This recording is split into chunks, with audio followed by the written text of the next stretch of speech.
my colleagues in passing my condolences and those of the people of Ugunja. To the family, friends of the late third president, Mwai Kibaki, and indeed the people of Kenya. Mr. Speaker, the more I hear my colleagues speak with passion, the more I'm reminded of the celebrated speech by Mark Antony in Julius Caesar. You know, those of us who are fans of Shakespeare will tell you that the more things change, the more they actually remain the same. Mr. Speaker, let me say two things.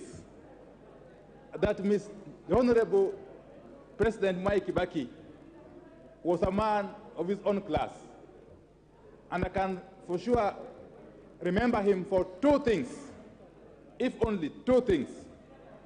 One, as you know, Mr. Speaker, he was among the very few of his generation, the generation of post-independence Kenyan leaders, who are known for nothing else but nationalism.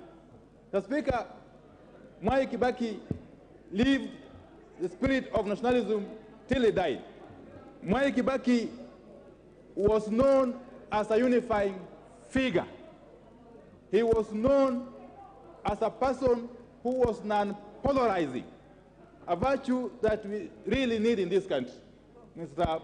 Speaker. Mwai Kibaki was the kind of a statesman that you would need at any given moment in the life of a country. Mr. Speaker, secondly, is the legacy that Honorable Mwai Kibaki has left behind. You know, Mr. Speaker, many a times leaders struggle to leave a positive legacy. One is that once you are a good leader, like Mwai Kibaki was, you don't have to struggle to leave a legacy. It just happens naturally. It just flows, as I'm being told by Honorable Wamalwa. Because when you talk about Mwai Kibaki, what comes to mind? The Thika superhighway. It just comes to mind naturally. What comes to mind? Free primary education, Mr. Speaker. And I'm happy the Honorable Uhuru Kenyatta followed in his footsteps. Because again, if we talk about Uhuru Kenyatta, you would obviously think about the Nairobi Expressway and many other things. So we need, and SGR. So we need really, as we send off this great Kenyan statesman, to look at ourselves, to think of where we are as a country and where we need to go, Mr. Speaker. Mr. Speaker, I cannot end by saying that Mwai Kibaki did not work alone. Indeed, he was blessed to work with 3 vice presidents during his 10-year tenure.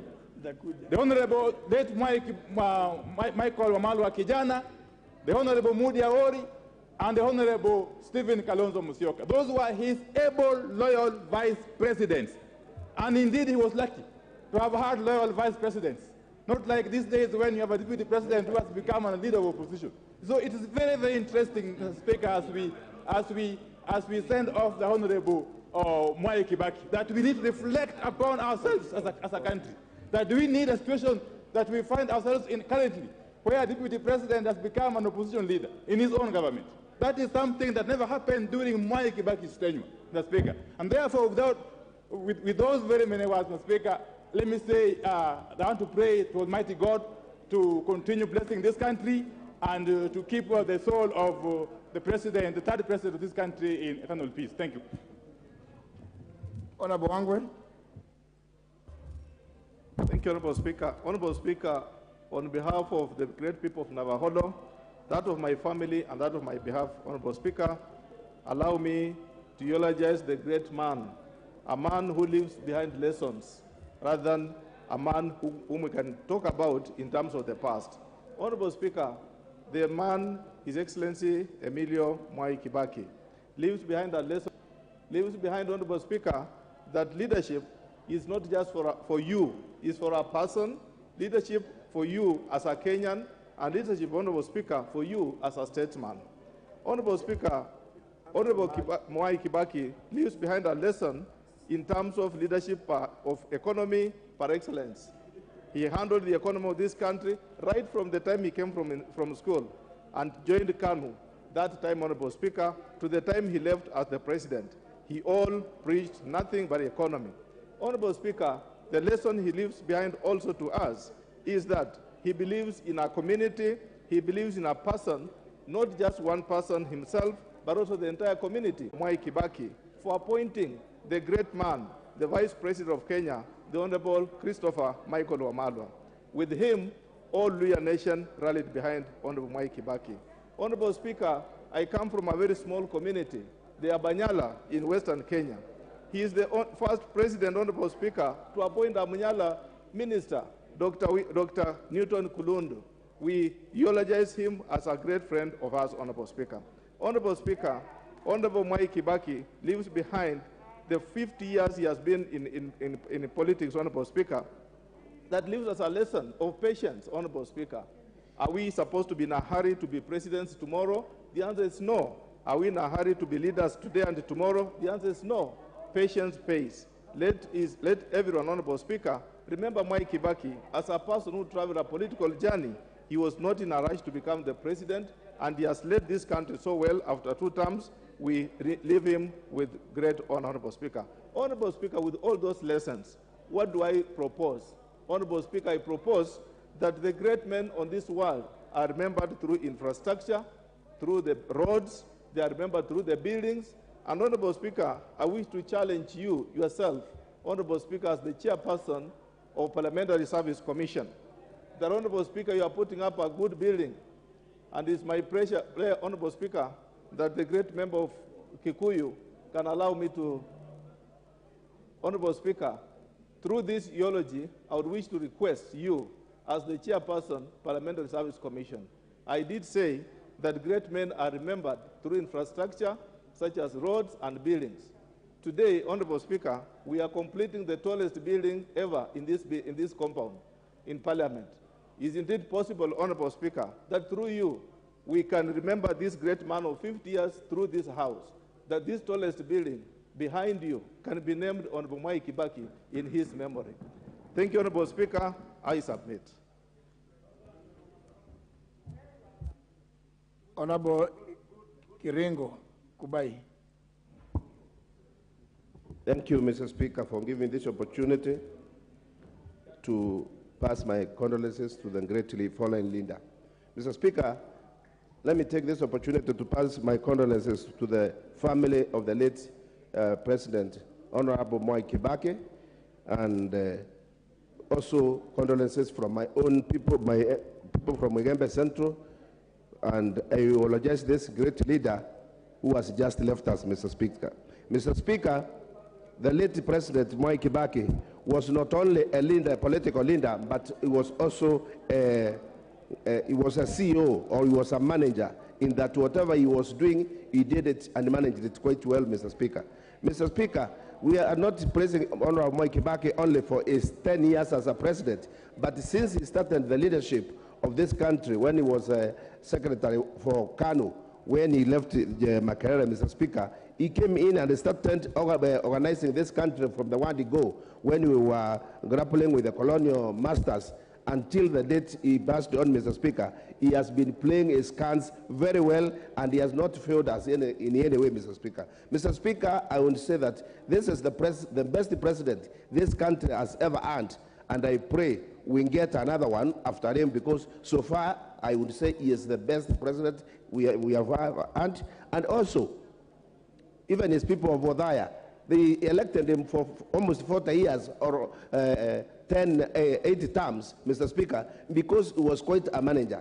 Mr. Speaker, the Honorable late President was a man of few words, but he was very, very practical in his doings, and he was he qualified to the saying of the English saying, which says, actions speak louder than words. Mr. Speaker, the late President rarely talked. The late President was not on the TV, on radio, or in the news all the time, but his actions and the planning of this country has propelled this country very far, Mr. Speaker, and that is a leader who needs to be emulated, Mr. Speaker. Mr. Speaker, I happened to interact with the late President, Mr. Speaker, when he was in DP and he was in DP and he was campaigning for that party, Mr. Speaker, and he happened to visit in my constituency when I was just a member of the party, and I had not even joined active politics. And we had an interaction with him, Mr. Speaker, in a certain hotel where we shared a meal and other leaders. And Mr. Speaker, in him I saw a great man. And when he didn't make it to the president, to become the president, Mr. Speaker, it was in the early 90s, Mr. Speaker, it was very unfortunate for this country, Mr. Speaker. Because, Mr. Speaker, if the late president became the president immediately after the repeal of the section, the law, so that we can have many parties, Mr. Speaker, he could have taken us very many miles away, Mr. Speaker. Unfortunately, he came to leadership when one factor, he had an accident and he was also becoming old. But with all those problems, Mr. Speaker, and then there came the problem of the Nusumukata issue, which also stored is a plan for this country, Mr. Speaker. I'll bet all those problems, I'll bet all those handles which were stopping him on his way, Mr. Speaker, he made sure that he had laid proper foundations for this country, Mr. Speaker, especially in the transport sector. He did very well. Education sector, Mr. Speaker.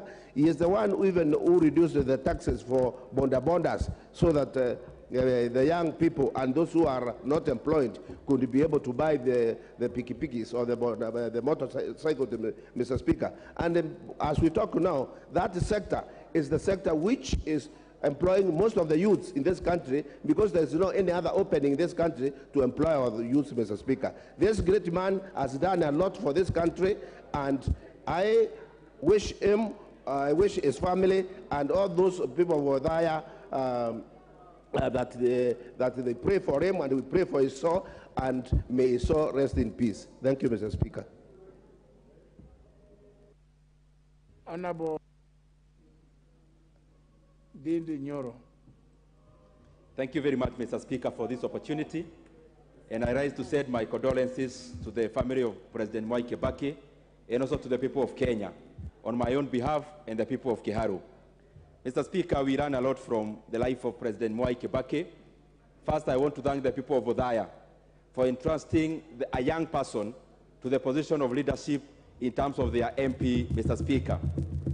President Mwai Kibaki assumed the role of CEO of KANU at the age of 31, went ahead to become an MP at 32, and served for 50 uninterrupted years as a member of parliament. And it is through that incubation of ascending to a position of leadership early that he was able to refine himself, of course through experience, to become the kind of leader, a towering leader that he became when he assumed the presidency of Kenya. Mr. Speaker, I remember President Mwai Kibaki for the free primary education, and I remember when he was campaigning, his competitor then actually told the nation that it was impossible to offer free basic education. But President Mwai Kibaki went ahead to prove them wrong when he, of course, gave the people of Kenya an opportunity to go to school without paying.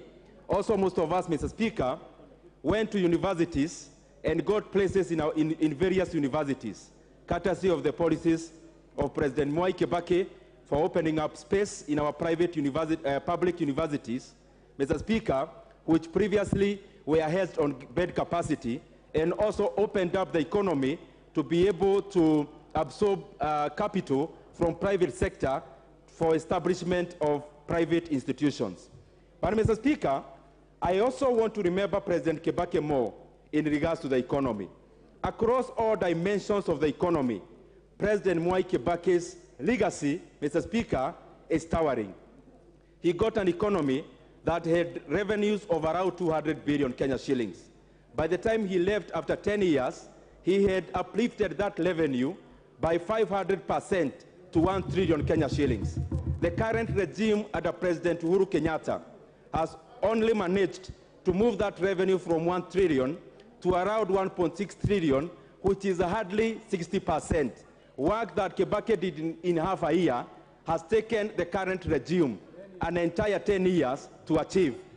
President Mwai Kibaki got our country and our economy at a point where the total debt was around 600 billion Kenya shillings. Mr. Speaker, he left us with a debt of 1.8 trillion Kenya shillings, borrowing a net of 1.2 trillion Kenya shillings in a span of 10 years.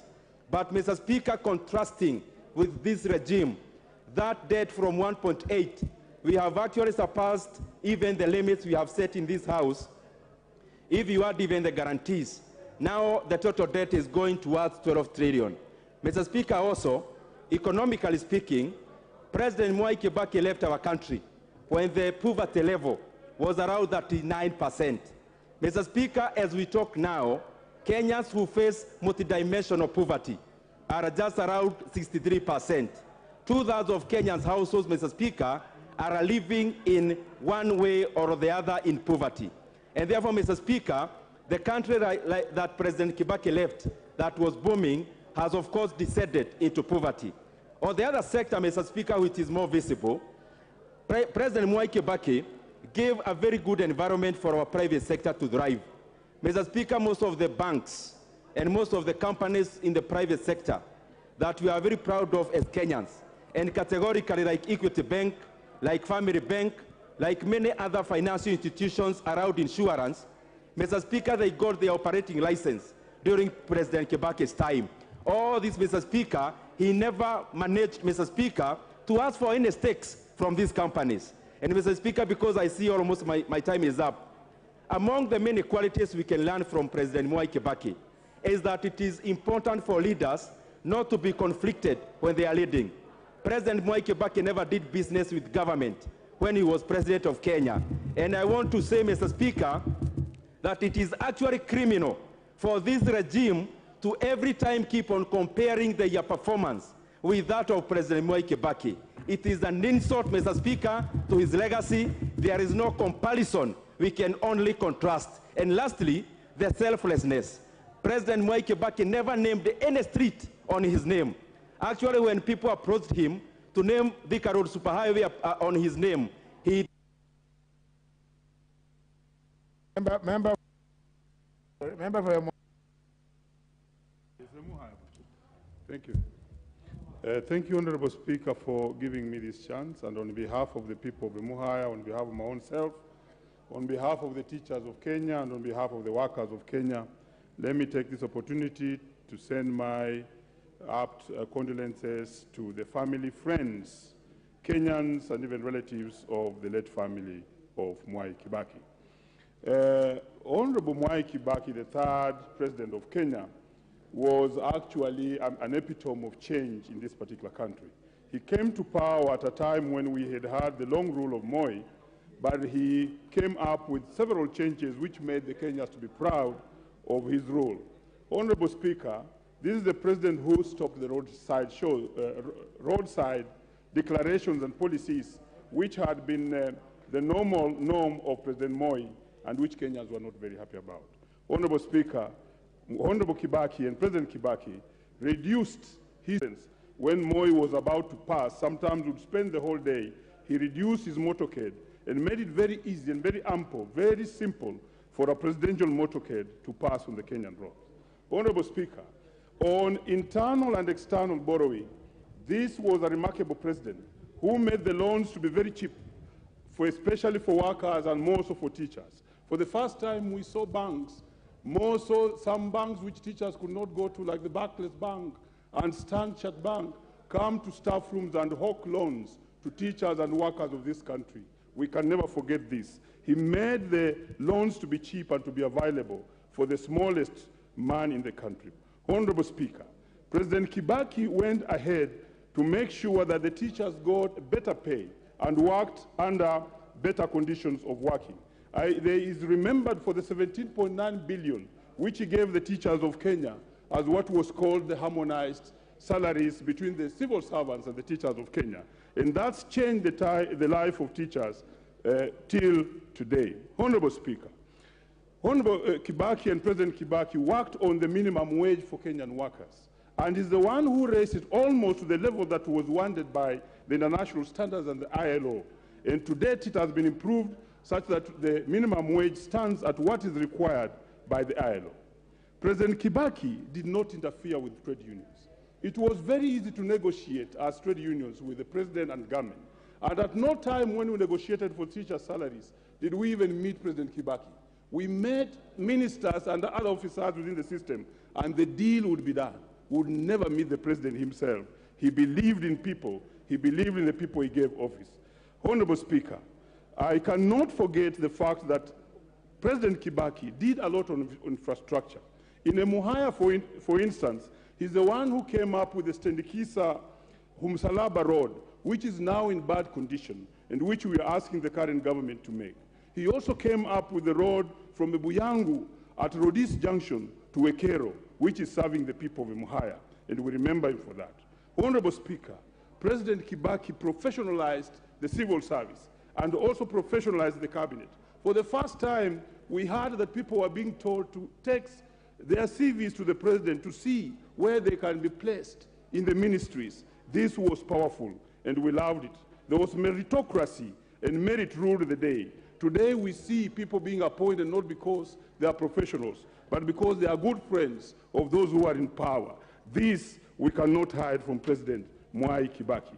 Honorable Speaker, I must say that this is the president who braved the issue of free primary school, and which has now grown to subsidized secondary school, which we enjoy today. He was very brave because he said within the first 100 days, he will have brought free primary school. I remember when I met President Uhuru after Kibaki left the throne, I told him that Kibaki has done it all. The best you could do now was to do three things: that you must make sure that the secondary school education is free. You must also make sure that teachers are paid well, and make sure that you build the railway. The rest is a story for another day. Honorable Speaker, President Kibaki was the leader of the opposition. Today, people fear to be in the opposition. This, I should say that if we go to the next election, those who will be in the opposition must remain in the opposition, so that we have a check and balance in Parliament. Hey, you guys, what's happening? I must say, Honorable Speaker, that President Kibaki also is remembered for handing over power to his next president.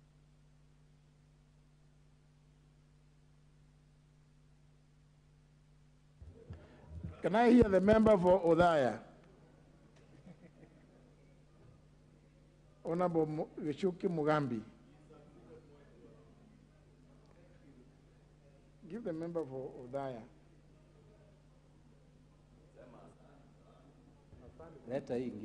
Sawa, asante sana. Asante sana. Thank you, Honorable Speaker.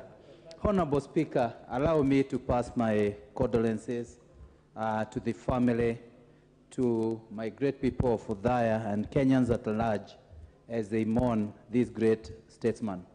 Allow me, Mr. Honorable Speaker, to thank people of Odaya who stood with Mwai Kibaki for that period of 40 years. Allow me to thank Kenyans for giving Rais Honorable Mwai Kibaki a chance to serve them as their president. Honorable Speaker, I want to eulogize a very humble man. A man, if you remember, Honorable Speaker, who came into power and refused to be called Mtukufu, and is the one who introduced the term Mheshimiwa for president. Honorable Speaker, we need to remember how humble, honorable, he refused, as many of you have said, for any project to be named after him. But I want to confess that now that he's gone, we are allowed, as our whip has said, to name a few projects after him. Honorable Speaker, like in Odaya, we have a Level 6 hospital, which we will name after him as Mwai Kibaki Teaching and Referral Hospital. Honorable Speaker, I had a chance to serve under Mwai Kibaki as his chairman of Odaya Development Association. As you know then, the Katiba had not allowed the constituency where the president comes to elect a member of parliament.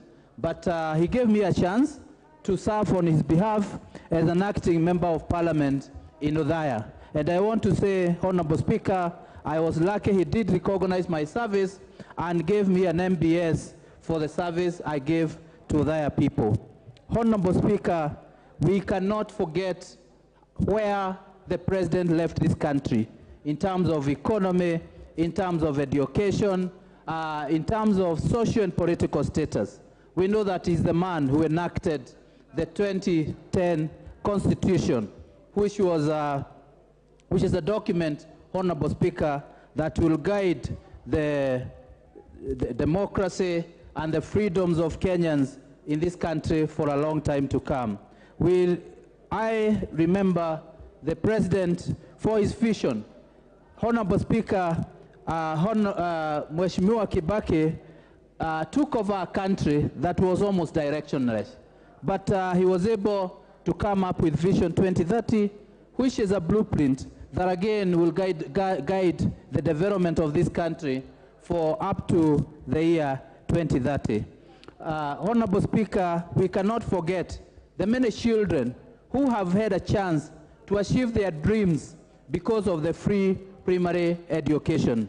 Honorable Speaker, this is something we have to guard as leaders so that all these kids, because all of them have dreams, that they will continue having a chance to achieve their dreams. Honorable Speaker, the late president valued the private sector, and this is an area that helped this country to grow almost with double digits.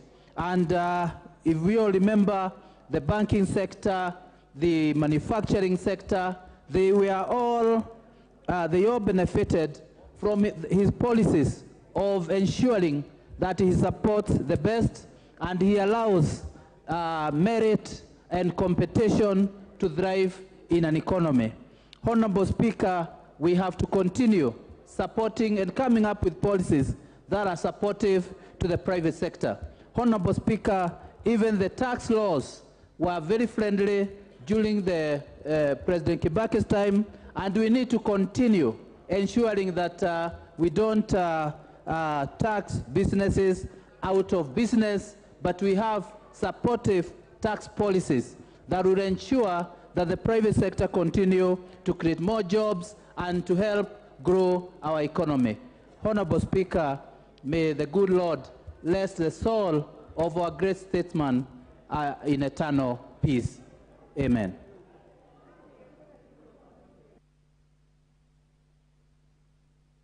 How long is that? Which is What's your point of order? Mr. Speaker, sir, I raise on a point of order, and I've noted that, and I appreciate the fact that you have permitted members to speak for 5 minutes each. However, there are at least over 50 to 60 members who would like to address this issue, and I'm requesting we will not have a chance for all of us to speak. The time is 4:30, and if you do the mathematics and the House adjourns at 7, not everyone will be able to pay tributes to His Excellency. So what are you suggesting? I'm suggesting that the time be reduced to either 2 or 3 minutes. We did that for the late His Excellency Daniel Toroitich Mwai, where we contributed at 2 minutes each. Can we say 3 minutes? Yeah, honourable members, remember this, that's why you see I'm consulting, because we also need to know at what point should the public be stopped from coming, because we can't adjourn and walk out in our procession against the public. So even these people in red attire there should also organize themselves. Honorable Kilonzo. Thank you, Mr. Speaker. Mr. Speaker, allow me to pass my condolences and to those of the larger Kilonzo family. The late Mzee Kibaki was a good friend of my dad when my dad was in the police service. And indeed, when my father died in suspicious circumstances, Mzee Kibaki, then a member of parliament in the opposition, did come to mourn with the family, Mr. Speaker, and attended the funeral service at Holy Family Basilica. Mr. Speaker, myself even joining politics, Mr. Speaker, among the few people supported me financially was none other than the late President Mwai Kibaki. Mr. Speaker, Kibaki will be remembered as an economist, a man who transformed the Kenyan economy to what it is today, Mr. Speaker. Mr. Speaker, changing Kenyan economy to a middle-class economy is not something, Mr. Speaker, which can go unnoticed, and this was done during Kibaki's time. Mr. Speaker, it is during Kibaki's time when he had the Vision 2030, which successive government, Mr. Speaker, have still adopted. I recall very well as a young member of Parliament, the first budget, which was read in July 2003, Mr. Speaker, after Kibaki took over from the former regime of Kano, was only 256 billion, the entire budget, Mr. Speaker. 10 years later, Mr. Speaker, the national budget which he handed over, the last budget which he supervised was at 1.8 billion, Mr. Speaker. It was during his time, Mr. Speaker, where he emphasized on generating our own taxes to run the economy and reduced our dependence of aid, especially Western aid, Mr. Speaker. Mr. Speaker, many might not know that Mzee Kibaki believed in devolution, Mr. Speaker. It was during his time, Mr. Speaker, that CDF, which was a private member's motion by Engineer Karue, he actually requested Engineer Karue to surrender the bill to be a government bill, Mr. Speaker, and then the government brought the bill. Today, we now have National Government Constituency Development Fund, Mr. Speaker, courtesy of the late President, Mr. Speaker. But, Mr. Speaker, the late President believed that, Mr. Speaker, ministers in the House must fight their wars in the House, Mr. Speaker. Mr. Speaker, allow me to end there and say, may his soul rest in peace. Member for Madira.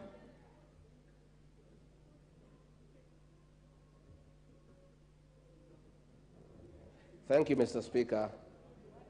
I want to, from the onset, send my condolences to the family of the late Mzee Mwai Kibaki, a great man, a visionary leader, a brilliant economist, a Democrat par excellence, and the best president ever in our 5-decade history in this country. Mr. Speaker, the late Mwai Kibaki hailed from Nyeri, the lads of milk and honey, the land of the courageous, the land of the brave, the land of Dedan Kimathi Washuri, the land of Professor Wangari Maathai, and he has done us proud. Mr. Speaker, Mwai Kibaki's pretended over unprecedented economic development that changed people's lives, and by the time he handed over in 2013, Mr. Speaker, he left Kenyans a happy lot. Everybody had money in the pocket. Mr. Speaker, the late Mzee Mwai Kibaki expanded business and created the best environment for doing business in this country. He opened up the East for the people of Kenya to trade with China and other countries. Mr. Speaker, he brought about access to affordable credit. If Kenyans can remember during his time, there were tents outside every building where banks were hawking loans to the people of Kenya to do business. Today, the reverse is the reality. It is Mwai Kibaki who brought free primary education, and he will be remembered by the people of Kenya for many years to come. Mr. Speaker, Mwai Kibaki had respect for the rule of law. He never used the criminal justice system to manage politics. He managed politics in the conventional way. And he was a gentleman, and he never coerced anybody. He never intimidated anybody to follow his political thinking. He let every Kenyan be. After serving for 39 years as Member of Parliament for Udaya, when the time came for him to retire, he never forced the people of Udaya, who is the next Member of Parliament of Kenya, to choose their own leader without coercion and intimidation. May his soul rest in eternal peace. Rigathi. Thank you, Mr. Speaker, for the opportunity to mourn my president, His Excellency Mwai Kibaki.